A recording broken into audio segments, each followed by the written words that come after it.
I'm Amy Castor. I've written for CoinDesk, Forbes, Bitcoin Magazine, and hopefully some others soon. I have a cold today, so anyhow, so we're going to be talking about privacy today, which is kind of an interesting issue. But before we really get into it, I want each of our three panelists to kind of introduce themselves, starting with who wants to start? Which end? I can start. Okay. Hello, everybody. Good afternoon. Welcome to Austin, Texas, if you're not from here. I'm from here. Specifically, I'm from the University of Texas, so I'm on campus, Sookum.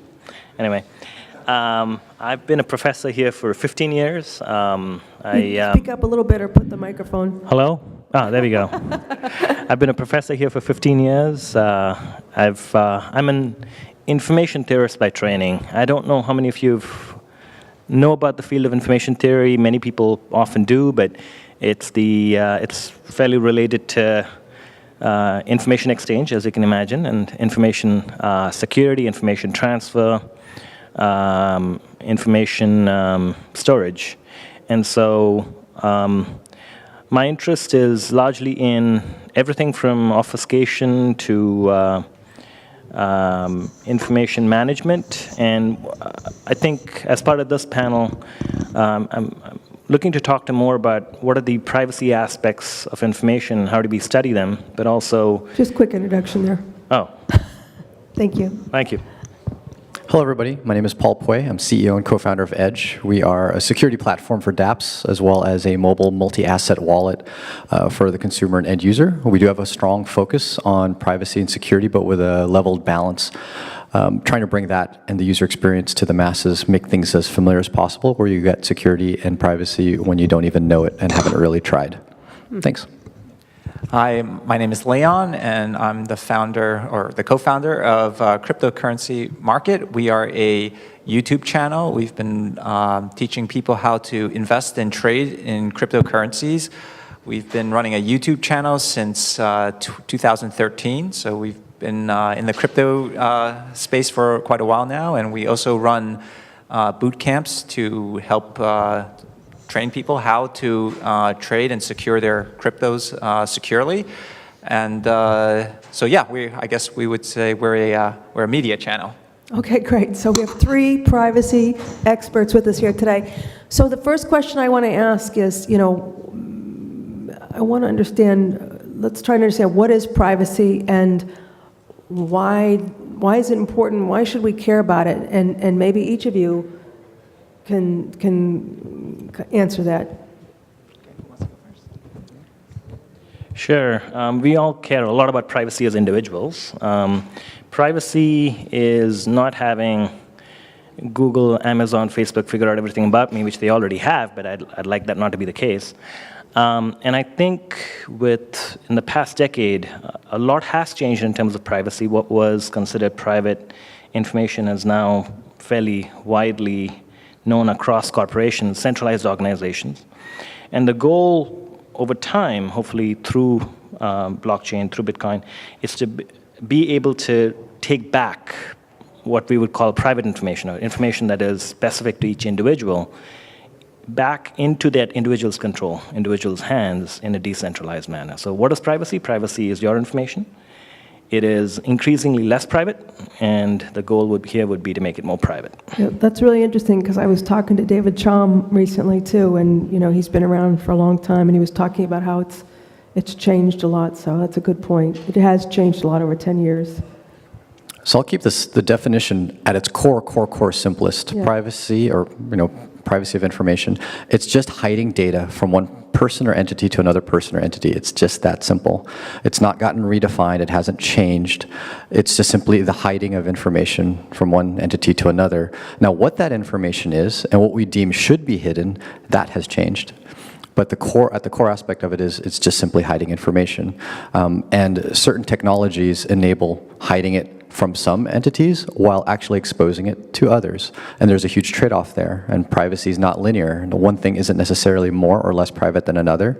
There's just different angles of who you're exposing it to, and also, of course, the angle of usability. But at its core definition, it's just hiding. Yeah, Leon. So I believe why we're talking about privacy is because privacy is fundamental to our basic human rights. It's why in the Constitution, the government can't just come and search you for anything they want. They have to get a warrant, and then they have to actually be searching for a specific thing. They can't just come into your house and say, let's go look for something illegal. So I think, privacy is something that is important to all of us, whether or not we realize it. Right. And I don't know if either of you touch on that too, but the dangers of surveillance and censorship and what happens when corporate entities or the government have access to bucket loads of our data. When our information is just out there, you can already see how it's so easy to use that information against us, right? Kind of Facebook, Google, that's their, I call it surveillance capitalism is what I call it, right? Where, we get to survey you and then make money off that, right? That's kind of like the business model that we all, all of these internet giants are based on. Edward Snowden had talked about that too, about the data collection and how entities can build a case against you as well. So that being said, let's talk a little bit about the history of because we're talking about cryptocurrencies and privacy here, right? Let's talk about can you talk about the history of Bitcoin and tell us a little bit about the perception of privacy or pseudo-anonymity and what kind of was going on there in the early days? Yeah, so the really early days was Satoshi published this white paper in 2008, and then launched Bitcoin in 2009. And what he did was he allowed anybody to create basically their own bank account just by picking a 164-bit random number, right? I mean, you could create your own Bitcoin account just by rolling dice or just picking, as long as it was a random number, the number was large enough that you could be assured that no one else had that number.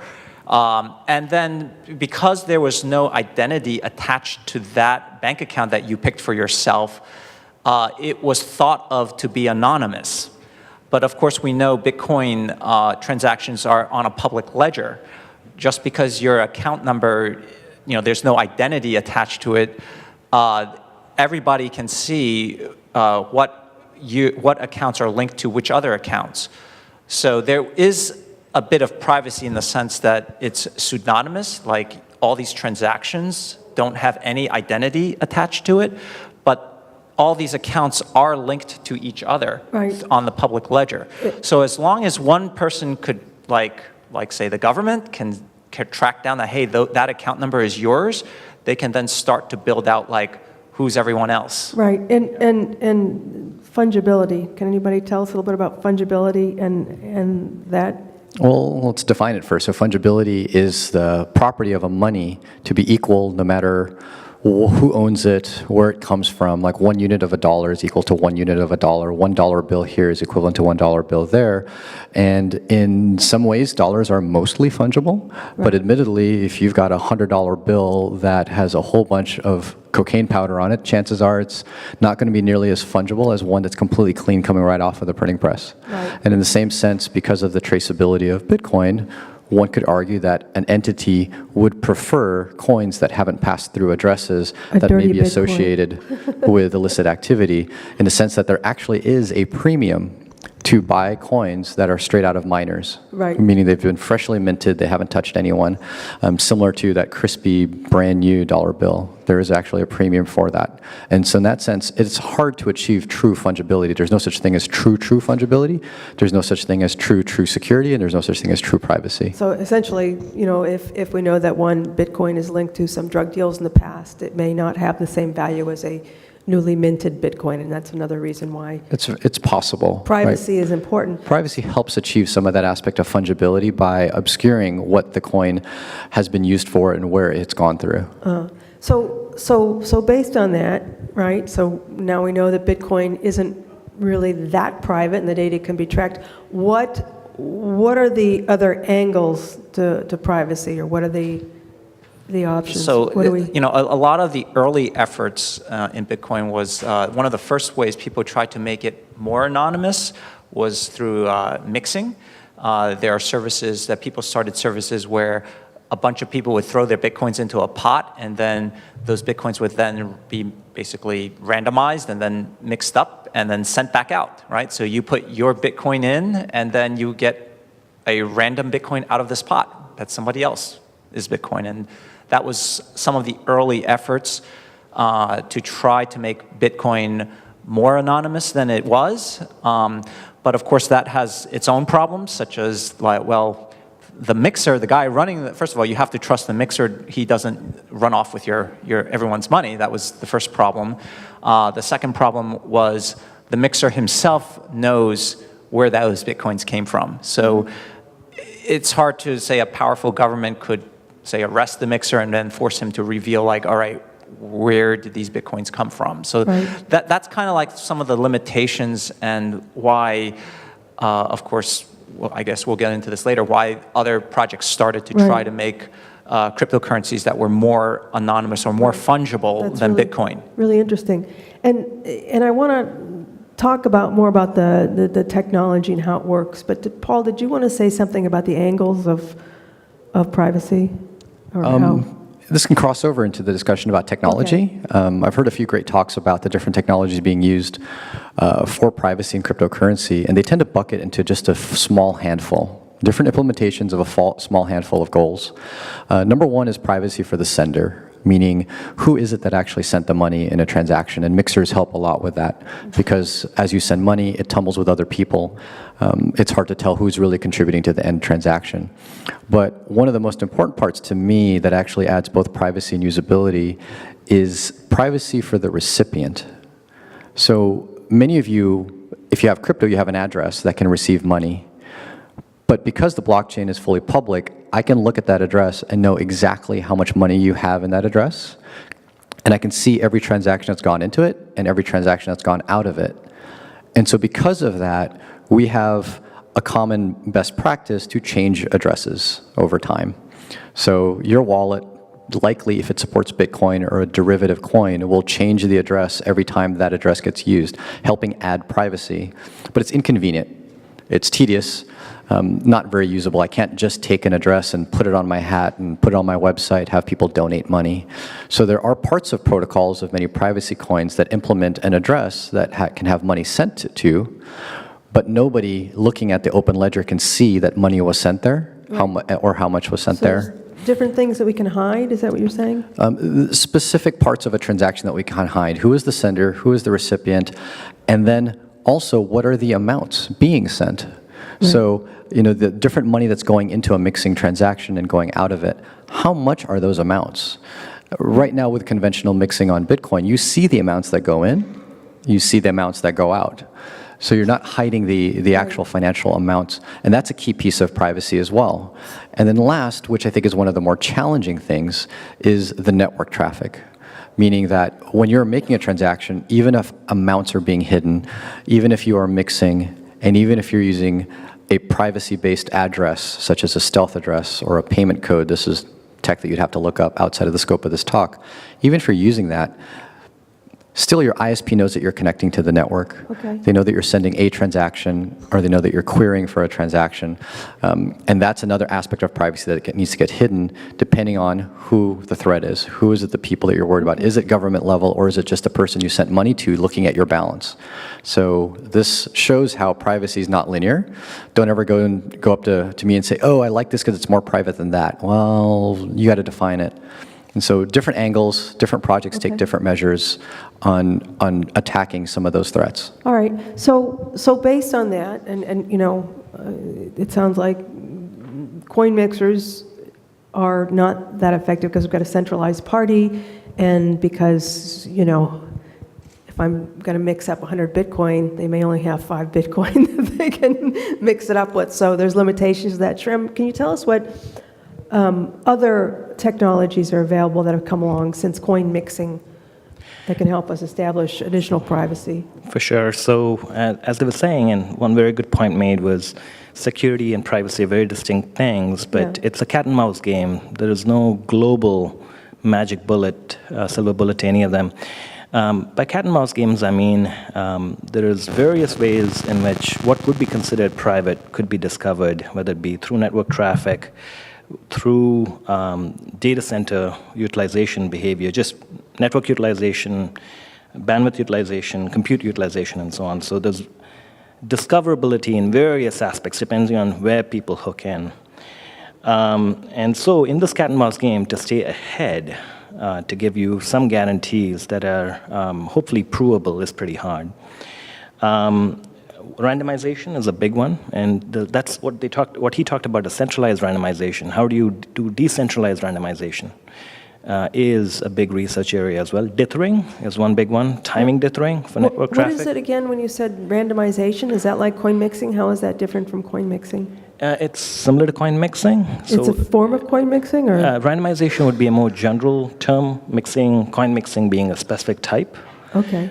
You want to ultimately randomize, and you want to ultimately try to do it in a decentralized manner.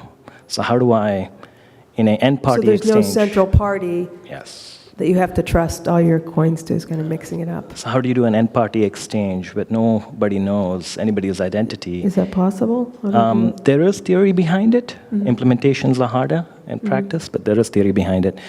There is theory behind dithering as well. So what's dithering? Dithering is the notion that you take something that is timed or clocked in any way, network traffic being one, CPU utilization being other, and you dither it. You shift it by a random amount. You change the timing of utilization and so on. So that concept is called dithering. It's also fairly common for privacy. I haven't heard of that before. Yes. So I don't get it. So it's like, in the academic community, there's a concept called differential privacy, which is studied largely for databases. And one of the central ways in which things are made differentially private is dithering. So what is dithering? You take whatever value you're reading or whatever value you're querying, and you add noise to it. You take it and randomize it in a way where you're adding noise. You're reducing the signal-to-noise ratio significantly. And that is another way in which things are made more private, especially differentially private. There's, of course, the domain of limited knowledge proofs, what we call LKPs, specifically zero knowledge proofs, or ZKPs. Again, with the goal being that at the protocol stage of different levels, either on-chain or off-chain, you're able to render things more private. But again, in all of this, you shouldn't view privacy in one bucket. It's very hard. You may make one thing private, but everything else may actually expose who you are. that's very interesting. Well, let's talk about some of the ones that we're really familiar with. Manero. What's it tell us about Manero, what that uses? Well, we implement Manero in Edge, so we've intimately had a lot of discussions with the Manero team. And can you tell us all what Manero is? And Yeah, what so it uses? generally, Monero is a cryptocurrency. It's in some ways similar to Bitcoin, but definitely using a completely different code base and different technology to achieve aspects of privacy. Many people consider Monero a very private cryptocurrency, like overall. Obviously, there's different aspects to it. Probably its single biggest reason why people consider it private isn't necessarily the technology it uses, but the fact that it turns it on by default. That is the single biggest thing, because none of the technology it uses are actually unique, and most of them are used in other cryptocurrencies, but they're not on by default. You have to go through extra steps. So in the same sense, a lot of this can be used. It can only be used that way, correct? It in doesn't Monero, give you an option to not. Depending on what era of Monero you're referring to, sometimes it's optional, sometimes it's not. What are the limitations? So they just implemented a technology called bulletproofs, which implements an aspect of hiding the transaction amounts. What are the limitations to Manero? Limitations of Monero, Yeah. as far as what it protects against, like privacy that it protects against. One of the biggest flaws of Monero, which I've communicated with the team, is that it uses a technology called stealth addresses. So stealth addresses are a way for you to have a single address that anyone can send money to. You can put it on a hat, a flag, on your website, and people send money to that, but people can't tell what transactions went to that address, and they can't tell what the balance is of that address. Problem is, neither can you as a user. So effectively, you have to run a full node or equivalent that sees every single transaction that's ever occurred on the Monero network, and it has to attempt to decrypt all of these transactions in order to find which ones are yours. Okay. So from a usability point of view, that increases the investment involved to use Monero, or it decreases the privacy in that people will have to trust some other server to decrypt and find their transactions, meaning that server knows which transactions went to their address. So that's a huge compromise in privacy, but you still get some of the other privacy features that are on by default. So realize that is a huge limitation of it. There are other options. I'm very excited about a protocol called payment codes, which allows you to also have a single address, have money sent to that address, and not expose the transactions or balances, and I as an end user can find out what money has been sent to me, and I don't need to run a full node. I can quickly and easily see those transactions. Now, and then the other option that's talked a lot about is, of course, Zcash. Yeah. Do you want to tell us about yeah, Zcash? so And Zcash, how does that compare to like Monero? I know Zcash is an opt-in privacy, but yeah, so Zcash is a Bitcoin fork using zero-knowledge proofs what is zero-knowledge proof? It's a way of showing a transaction is valid without revealing anything about that transaction. Right, and that technology goes back to and that's a lot of maybe right? you can explain a little more of that. That's a very academic. I don't quite. Nobody I don't can quite explain understand it. how. I mean, my background is trading and investing. I don't really understand the technology. So I'll let others comment on that. But it's a different way of it has a different philosophy than Monero, where it has the transactions, the normal unshielded transaction is what they call, works just like Bitcoin. You can trace it. You can trace all the transactions just like Bitcoin, but then it has this other privacy with what they call shielded transactions, where they do use these zero-knowledge proofs that enables me to send some Zcash from my address to your address without anyone knowing anything about it. Right. And there's a lot of controversy about how the technology was set up, because they had to go through this very elaborate ceremony to prove something was destroyed. You had to trust these few people. Yeah, you had to trust these few people that they did a secure, and they went through great lengths to prove that they had done this securely. But it's, my opinion on it is that it hasn't really been tested. If there could be bugs in the code that, what if multiple millions of Zcaches were created? How would you even know, since all of the transaction details have basically been encrypted and hidden? I think they're moving to sapling too, where they have more people involved in the setup. Mm-hmm. Yeah, the setup process of Zcash made for an amazing video and blog article. I got to admit, it made for awesome media. I give credit to Zuko and team. But in the process of this setup, what they effectively had to do was have a computer generate a very good random number. Nobody in the world could see it. It would seed the start of their network, and then destroy any existence of that random number. And if anyone ever did know what that random number was, they could generate Zcash and no one would ever know it. Right. That's the effective kind of controversy behind this protocol. I keep saying your name.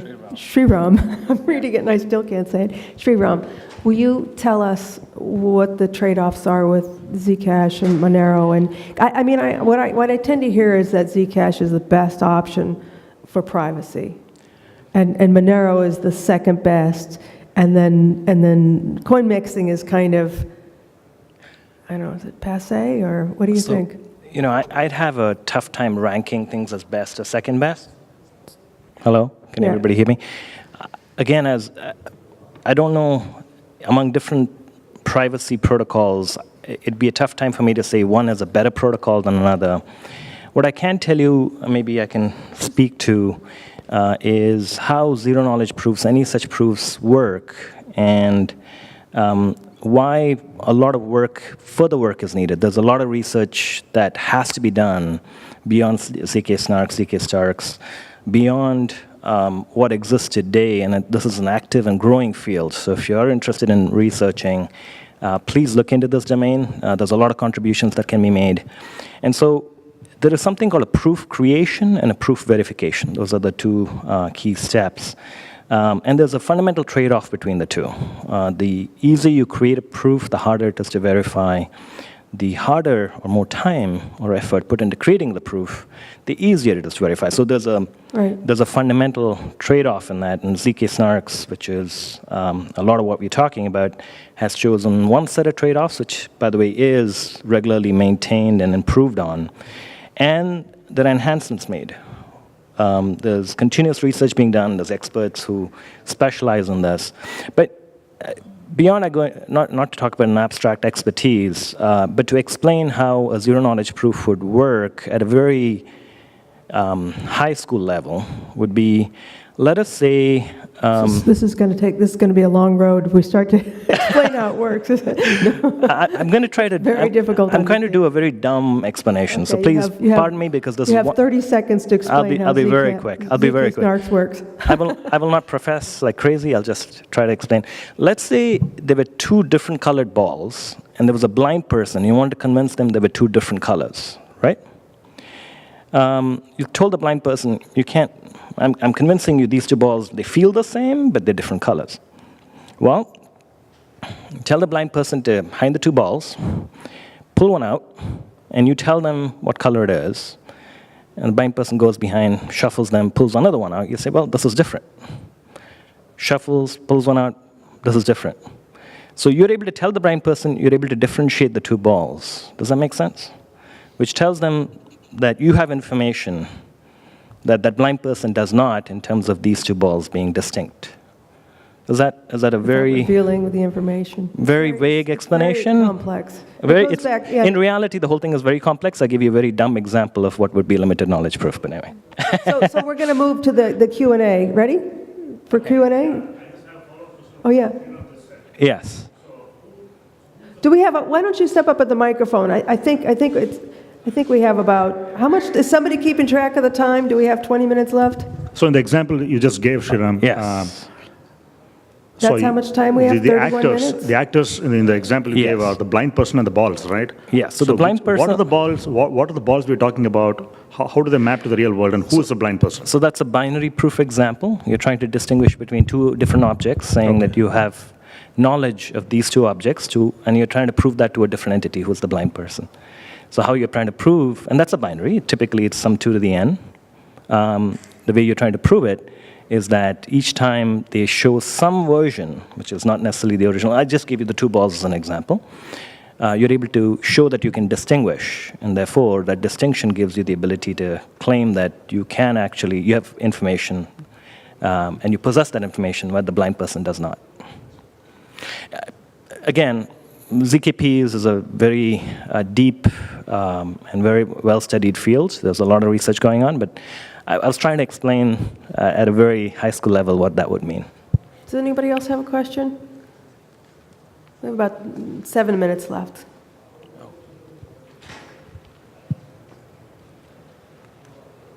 So I'm curious how you would reconcile with the fact that even with Manero, Zcash, or a privacy-oriented chain, these confidential transactions still exist on-chain, and in the future, the attackers may get better. What we deem confidential today may no longer be confidential in the future, but there's a history of it. How would you reconcile with that? I don't quite understand the question. I get the question. So the aspect that a chain lives forever, it's immutable, and while we might not be able to see the transactions on the chain today, we may be able to see them in the future as cryptography and whatnot change and get weaker. And so one of the hopes is that some of that information just becomes so incredibly irrelevant by the time you can break the cryptography. I mean, if the cryptography lasts 2 years, it's still very relevant. If it's 10 years, it becomes less. And at 20, are you going to put me in jail for having traded marijuana on a blockchain when it's now legal? So hopefully just some of the laws just don't even apply by the time that the information is exposed. But that's a way to reconcile. There's no great answer for that. You're right, the stuff will just live forever. And the same thing is true for security too. At some point, quantum is going to kill everything, if you believe that. So the whole notion is, hopefully the information is deprecated over time, as he said. So that was my question, was about quantum secure. So zero-knowledge proofs, the ZK Snarks and Zcash, that's not post-quantum secure. Same with bulletproofs with Manero, that's not post-quantum secure. So what's the latest read on, especially from academia, post-quantum secure, because ZK Starks are post-quantum secure? And shameless plug, I'm speaking about privacy coins at 3 p.m. in Factum. Oh, awesome, awesome. We should listen to you. Now, yes, so quantum security or pseudo-quantum security is a big research area within this domain. As it stands, 99% is not quantum secure, as you said. They're just more stable. They have easily accessible libraries. A lot of the research community, which is looking at quantum security, has good theoretical ideas, but very few implementations coming out of it. Does that mean, what are you saying, like, in terms of quantum security, that A quantum computer. certain privacy coins are not going to survive? Well, actually, the privacy, like throw privacy out the door with respect to quantum. If quantum goes and attacks blockchains, they basically have the ability to reverse public keys into private keys. This won't happen for a long time. to by the way. go into what quantum is good at and what quantum is bad at, Yep. there's three main primitives in encryption. There is encrypting of data, taking data and hiding it.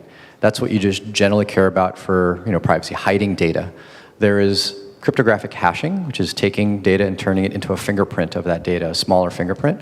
And then there's signatures. So taking a private key, signing a message, and being able to verify that with a public key, that's what's generally used for signing a transaction in cryptocurrency. Quantum computers are horrific at two of those three.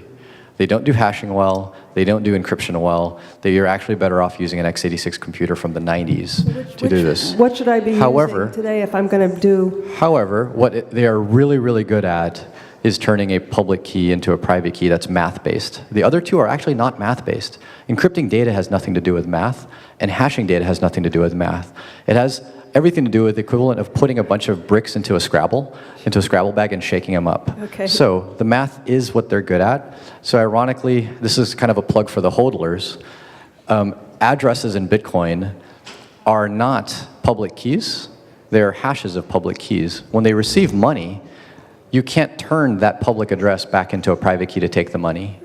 However, as soon as you spend money, you expose the public key. We don't have a lot of time And in doing left. that, I know I'm going to answer this one Okay. because I think it's actually useful information that And people also, don't understand. He wants to chime in here. So as the quick tip, what do you take out of this? I want to make sure you guys leave with some kind of a nugget, is that the chains that do support a hash of a public address do give you quantum resistance. Data that you are hiding with encryption, you have quantum resistance. A public and private key for signatures for transactional ability, admittedly, right now, you don't. Okay, Shiran, go ahead. So one point to his, yes, hashes mathematically shouldn't exist. Can you they talk do a little exist. louder into your mic once we can hear Yes, hashes mathematically shouldn't exist, but they do exist. And they're computationally and not information theoretically one way. So that's correct. I would argue encryption is math-based, but we can argue that separately as well.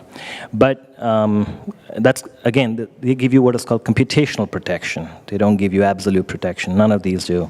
And so if you can computationally invert something, which you can with a sufficient amount of time, quantum or not, nothing is, in theory, secure. So, next question.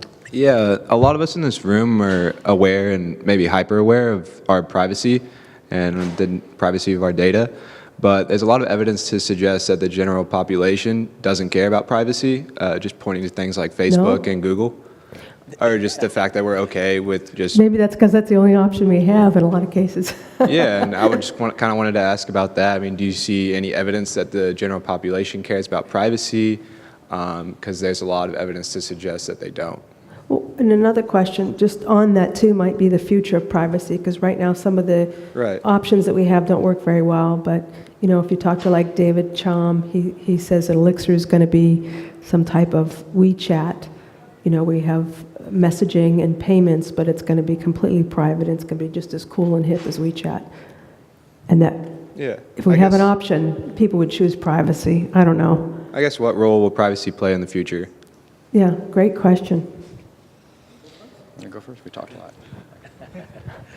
Yeah. So I think people do care, but what they care about more than privacy is convenience, and a lot of I think what problems with the internet was that privacy was not built into the protocol layer of the internet, where things are not private, by default on the internet, right? You have to go use a specific app. The privacy is built into the app layer, and that makes it very difficult for us to, because it's not enough that I care about privacy. I have to get everyone I communicate with to also care, right? To use the same kind of app that I'm using for that. And I think that that's something that we, have to really build privacy into the protocol level, because, I think you're right that people, they may, it's not that they don't care about privacy, but I think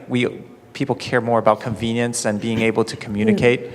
And that's something where I think privacy needs to be a consideration at the beginning, not at the end. That's a really good point. And we've got probably time for one more question, but I think your point that is, will we ever have privacy so that it's convenient to use, not so that it's, right now, some of these solutions are slow, they're not perfect, and are we ever going to be able to have this ability to keep I would say that private? we as humans don't care about much of anything until it becomes important. So how many of you take vitamins versus take medication? And what's the biggest industry? One of the biggest industries in our country is pharmaceuticals. They are big because we don't want to take care of ourselves. We want to fix the problem post. I have to cut you off because And so that's the same thing with privacy. I don't want to get too far off the topic. We'll only care about it when we have problems. And those problems are arising, but if they're not happening, we're not going to care about it. So that's the future of it, is when the problems arise, and they are starting to I happen. think people are aware of the limitations of privacy and how important it is. Go ahead. I'd love to hear from you guys. What new areas of research and upcoming technologies do you think will be impactful? Should we keep an eye on and maybe contribute to a Great research? question. We have 1 minute left, you guys, so 1 minute. I can be very quick. To produce zero-knowledge proofs that are way more efficient than the current libraries available today is a really great area of research. Very good area of research is new notions of encoding privacy into protocols, both in theory and in implementation. So we need people who are really, really into crypto to get into privacy, and we need people who like to implement things, to work with them, because research papers are great, but you have to bring them down to a library in the end for people to use so they become popular. Awesome. We're out of time, y'all. T's, trusted execution environments. There you go. Okay, we're out of time. Let's give our panelists a big hand. Thank you so much.